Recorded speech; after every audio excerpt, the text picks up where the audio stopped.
Hello, ladies and gentlemen, this is Eddie Marcus again, and I'd like to take a moment to share with you a message if I would. And my subject is the evil world that we live in. You know, Trump and 74 million voting Americans are ready to abuse the rest of America for their own benefits. Trump and 74 million voting Americans are ready to abuse the rest of America for their own benefits.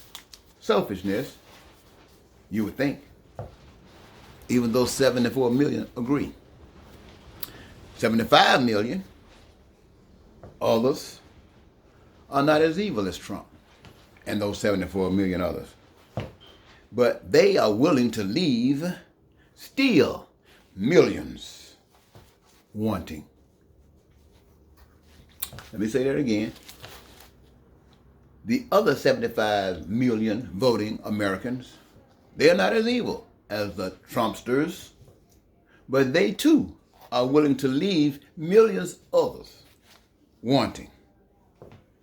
You see, the right way that works for both of them or for everybody is totally disregarded. Thus, the pain and suffering that is experienced in America and is experienced in the world. You see, neither Trumpers or others or good people or faith will consider the righteousness of life. This alone and together is an expression of the blind who are unwilling and unaware of their blindness. You see, everyone needs help, but if they never receive help, they don't know what it is. And so they will be unable to offer help. But when you get to this point and talk about this and you bring it up to this medium, you would ask, what are people willing in this evil America to do?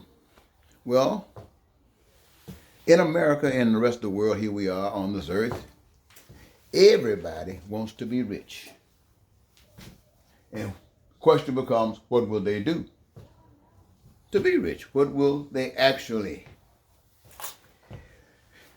what won't they do to be rich? Well, if you're going to think about it, I was watching a video, or should I say a commercial on television or something. A guy asked the question, what would people be willing to do to be rich? And so he walked on into an audience and asked them, what would they be willing to do to be rich? You know, everybody in the mind and their audience their minds start working. So he walked up to a lady and he said, for instance, if you tell me your name, I'll give you $100. She told him his name, she gave him $100. He asked her, if you tell me how much you make a year, I'll give you another $100. She said, I make $37,500 a year. He gave her another $100. He said, I tell you what, $37,000 a year. I'll give you $75,000 a year if I can get you to pull your clothes off. She said, what? Put my clothes off? I'm not going to do it. He said, I'd double it if you pull your clothes off. She said, I like the money, but I'm not willing to pull my clothes off.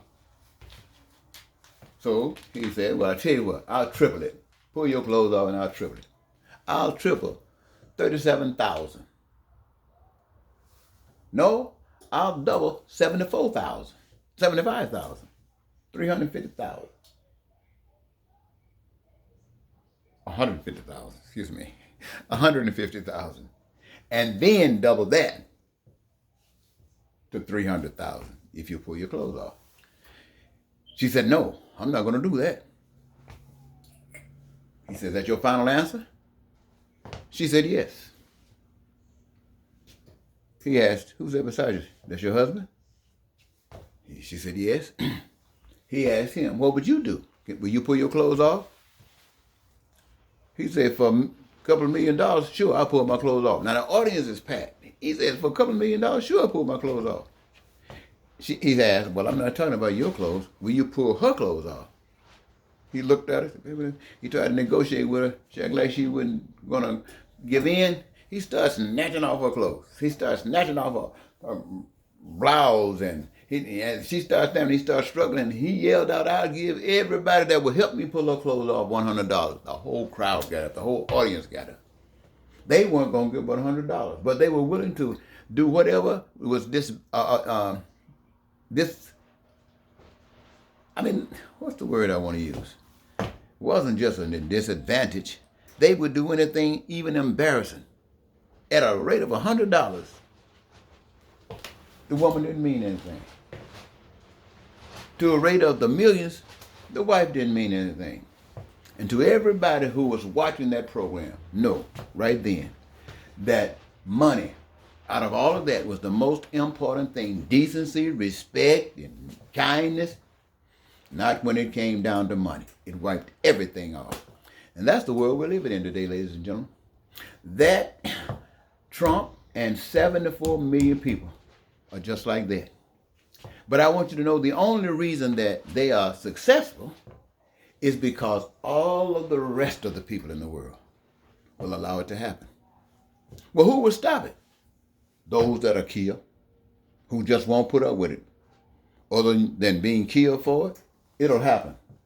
So what I'm saying to you, ladies and gentlemen, is what I have learned is that the truth of the matter is the evil world that we are living in. Let me say it again. The evil world that we're living in, held together, brought together by all of the people in the world. And the only ones that are not a part of it are those that's being killed trying to get rid of it. All the rest of you guys, I know you good. You give charity, you donate, you buy planes, you do all these kinds of things. And it's all in feeding the reality of evil. Now, I hope that means something to you. If it doesn't, you won't be around much longer. Thank you.